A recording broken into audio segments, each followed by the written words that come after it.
राजा बनी वीर साड़ा डोगरा आया। हाँ राजा बनी वीर साड़ा डोगरा आया। नमस्कार, अंतरा दी डोगरी पाठशाला च तुंदा सारें दा मता मता स्वागत है। ये जेह्ड़ियां मैं पंक्तियां गुनगुना दी ही, लाओ तुस पैह्लें ये गीत पूरा सुनी लाओ ते फ्ही अस अपनी गल्लबात अग्गें लेई चलचै।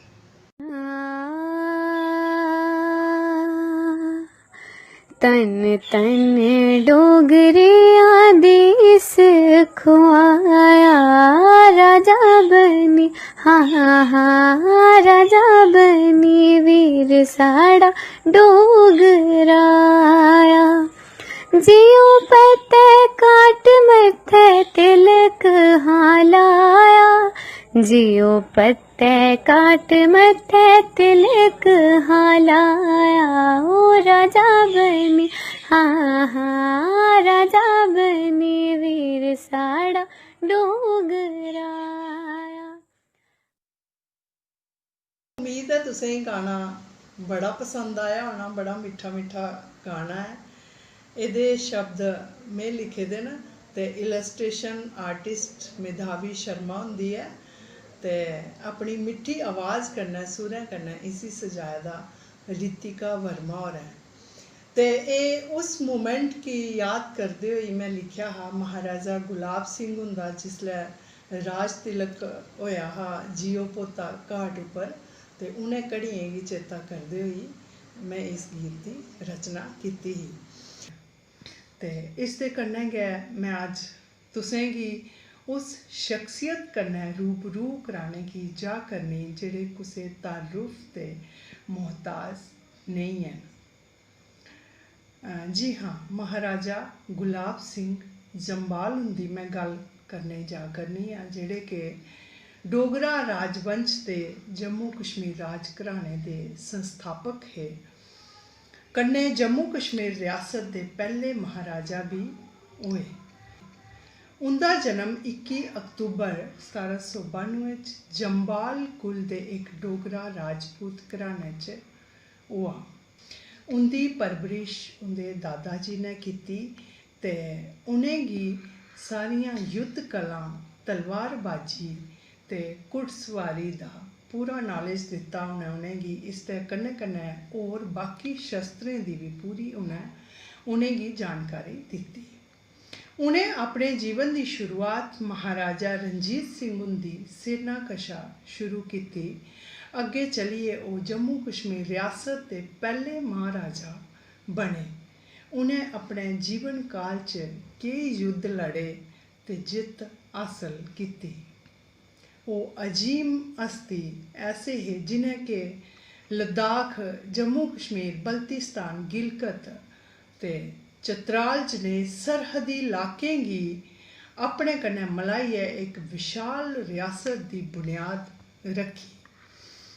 मात्र 16 साल दी उमर च गै उ'नें जम्मू दे बचाव गल्ला पैह्ली लड़ाई लड़ी ही। इस्सै चाल्ली काबुल, मुल्तान ते रिसाई, रजौरी ते किश्तवाड़ च अपने पराक्रम दा लोहा मनांदे होई उ'नें जम्मू दा आधिपत्य भी हासल कीता।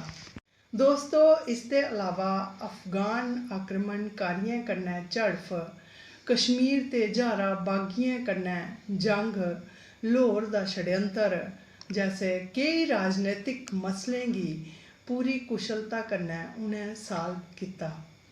महाराजा गुलाब सिंह तजुर्बेकार योग्य राज प्रबंधक हे ते कुशल शासक भी ऐहे। उंदा जम्मू बड़ा विशाल हा ते पंजाब च उ'नें बड़ियां बड्डियां जगीरां बनाई लेदियां हियां। महाराजा रणजीत सिंह होर उंदे प्रबंध ते उंदे शौर्य कशा बड़े गै खुश हे ते उ'नेंगी अपनी मर्जी कन्नै राजकाज करने दी पूरी छूट दित्ती दी ही।